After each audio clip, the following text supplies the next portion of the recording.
très bien. Une vidéo en 2 parties. Oui. Un petit retour de lecture expéditif. Et un petit blabla bouquiniste. On commence par le retour de lecture. Allez, c'est parti. Ron-Rache, le chant de la Tamassie. Oui. Pour ceux qui ont vu notre petit blog randonnée, au moins vous allez avoir la ref. Ron-Rache, c'est un auteur américain né en Caroline du Sud. Il a plusieurs livres à son actif, dont le très bon Une terre d'ombre. Oui, excellent. Voilà, on va vous mettre le lien de la vidéo, pardon, comme ça vous allez avoir toute sa description. Voilà, on a fait deux autres retours sur Ron-Rache. Un double, ouais, retour. Plutôt passable. Et là on finit la boucle, après vous en aurez plus, c'est le dernier. Oui. Qu'en as-tu pensé du chant de la Tamassie qui est édité chez Seuil et qui fait 230 pages? Je fais un pitch d'abord. Allez. Donc nous allons suivre 2 journalistes. Il y en a un, il écrit, et la personnage principale féminine est photographe. Voilà, elle prend les photos, lui il écrit les articles, et puis voilà. Donc de quoi ça parle? Ça parle de la Tamassie en Caroline du Sud, où il y a Ruth, 12 ans, qui pique-nique avec sa famille. Elle va se baigner. Hop, emportée par le courant, hop, elle meurt dans la Tamassie. Sauf que il y a une espèce de construction naturelle où en fait le corps ne remonte jamais à la surface, il est bloqué au fond. Et impossible de le sortir. Donc il arrive un expert qui dit moi je vous construis un barrage et je vais aller la récupérer. Sauf que non, il y a une loi aux États-Unis qui dit que rien ne doit perturber un élément naturel, un milieu naturel. Voilà. Même pour des questions morales, religieuses et tout, c'est non. En vient un combat entre les parents, les locaux, la loi, les défenseurs de la nature. Donc c'est toujours le même thème, c'est la défense de la nature et jusqu'où l'homme a le droit de la traiter, ou plutôt de la défigurer. Voilà. Et jusqu'où la nature va reprendre ses droits. Exactement. Est-ce que tu as bien aimé? En tout cas, le pitch a l'air plaisant. L'histoire a l'air courte, donc droit au but. Un gros bémol pour les personnages. Ah, voilà. Pas attachant. Tu sais, là aussi je vais faire une redite, il y a plusieurs castings de personnages détestables. T'as le gamin tête à claque. Oui. Voilà. T'as la femme je sais tout, donneuse de leçons, irascible. Voilà. C'est celle-là donc. C'est celle-là. Et t'as aussi l'enquêteur ou le policier brut de décoffrage, toujours froid, qui souffre du décès de sa femme, mais il a 2-3 coups à gauche à droite, alcoolique, tu vois, tous ces clichés là où on en a marre. C'est vrai que ça revient donc trop. là-dedans, on a droit à cette jeune femme qui donne des leçons à droite à gauche et qui a des réactions qui sont absolument pas cohérentes. Donc il y a 2-3 fois où tu comprends pas en fait. Tu comprends pas ce qu'elle veut, où elle veut aller, à quoi elle réfléchit. Bon, je dis pas parce que c'est une femme, hein, ça aurait été un homme, ça aurait été la même chose. 2-3 passages, j'ai pas très bien compris.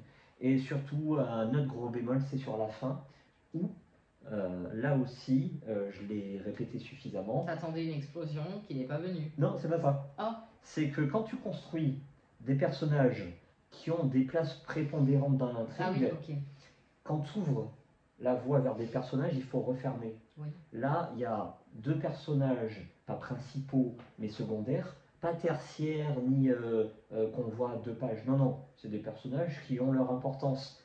Ils sont carrément bannis de la fin. Ils sont plus là comme ça. Ils sont plus là. Tu comprends pas pourquoi, mais c'est une disparition.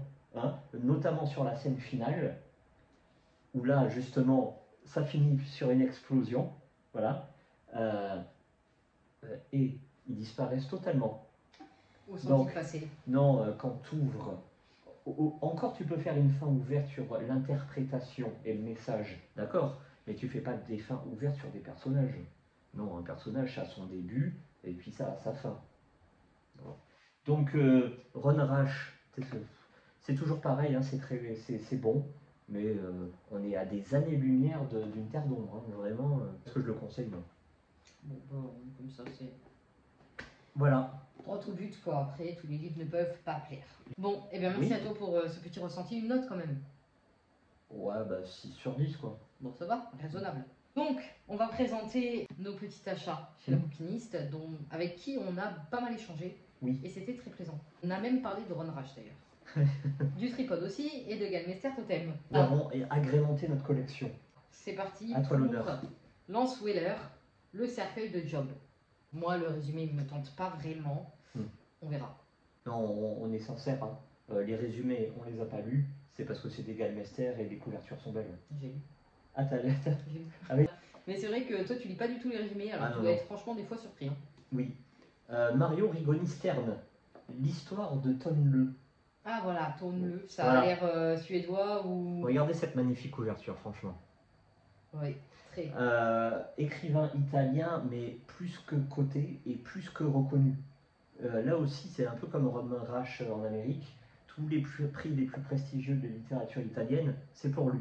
Alors Très que bien. je le connaissais pas. Un peu déçu parce que la couverture on l'avait vue, Oui. mais par contre c'est vraiment un petit format quoi. Oui. Tu peux me montrer l'épaisseur? Voilà. C'est 170 pages. Ouais, donc Voilà. ça m'a l'air un peu court. Toujours pareil, hein, assez natural writing, ça se passe dans le passé. Hein. Voilà. Ok. Et donc il faut aimer ces ambiances où ça se passe dans la neige, etc. etc. Alors Ensuite- j'enchaîne avec Thomas Berger, Little Big Man. Bon. Waouh, waouh. Voilà, alors là pour le coup, nous avons les deux extrêmes là. 719 pages pour 130. Voilà la différence, bon ça vous l'avez compris, c'est un western. Oui. Voilà. Et c'est l'un des tout meilleurs westerns. C'est pas n'importe quoi. Hein, Mais c'est- tu le connais pas encore. Tu l'as Ah, déjà lu? non, je l'ai pas lu, mais Ah. j'ai eu que des bons échos. Ah oui, ok. Ouais. Bon, bah voilà, on va se lancer dedans. Moi, en western, j'adore Michael Oui, Mention. oui, Voilà. dehors les chiens. Voilà, c'est ça. Ah, c'est pour l'instant, il est là. Donc, on va voir. Alors, on en a parlé. Le voici, le voilà. Louis Ferdinand Céline, Voyage au bout de la nuit. On avait fait Guerre. Oui. Celui-là, c'est son plus connu. Ça sera le prochain retour de lecture. À moins que. Parce qu'en fait, on était allé à la bouquiniste pour récupérer Monsieur Proust, qui est toujours à la recherche de son temps perdu. Voilà. Bon, et ben, il a rien trouvé et nous non plus. Voilà. Donc- On n'a ni à la bibliothèque, ni à la bouquiniste. Voilà, donc on est tombé là-dessus. On s'est dit, bon, allez, c'est parti. Où j'aurai du courage. J'en ai parlé encore aujourd'hui. Balzac. Ah oui. Alors, Balzac, ça va être dur. Mais bon. Moi, je m'y tenterai pas. Ouais, Mais c'est clair. vu qu'on a créé la rubrique classique pour Ouais, savoir voilà, si on ouais. peut encore le lire Ouais. en 2024, j'avoue que t'en lis plus que moi des classiques. Je tiens pas très longtemps là-dedans. Mais voilà. Voilà, un si long dimanche de fiançailles. Ah oui, attendez-vous alors. Ah, ça me plaît pas du tout. Attendez, encore mardi là, Je suis c'est ça? désolée. Ah ouais. Je suis au début de la semaine là. Je suis pas prête à finir la semaine. Hein. C'est la semaine la plus longue du temps là. On verra bien, hein, mais voilà, faut le faire. Hein. Voilà, c'est tout. Question subsidiaire. Oui, Voilà, 4 bouquins. voilà. Devinez le prix. Bouquiniste, hein. Vas-y, dis. 25 €. Voilà. Et pour 25 €, on a un Goncourt totalement pété. Veillez sur elle. Voilà. Donc, ça sera l'objet de notre prochaine vidéo. Hein. Entre un Goncourt pété et 4 bouquins assez exceptionnels. Avec de très belles couvertures quand même. Voilà. Bah, en très bon état. Parce que c'est de l'occasion, Ah on oui. est en très bon état. Allez chez les bouquinistes. Oui. Arrêtez avec les libraires qui veulent vous filer des prix et des récompenses qui ne veulent plus rien dire. Exactement, je suis totalement d'accord. À savoir que Veiller sur elle Oui. n'est pas une copie, mais au moins d'inspiration de Luca Di Fulvio. Oui, voilà. À moins où- qu'on apprenne que, je ne sais plus le nom de l'auteur, Mm. soit fan de Fulvio et qu'a voulu lui rendre un petit hommage, bon, c'est un peu gros quoi. Mais jusqu'où va l'inspiration et où commence le plagiat? Voilà, Moi, c'est moi- ça le truc. Nous allons poser la question dans la vidéo, on a beaucoup de choses à dire. Oui, Voilà. exactement. Parce Une prochaine vidéo, du coup, sinon on va trop s'étaler. Oui, parce que là, je vais passer une mauvaise soirée. Voilà, là c'est Allez. dimanche, on se calme. Allez, merci. Oui, bonne Au soirée. hein. revoir.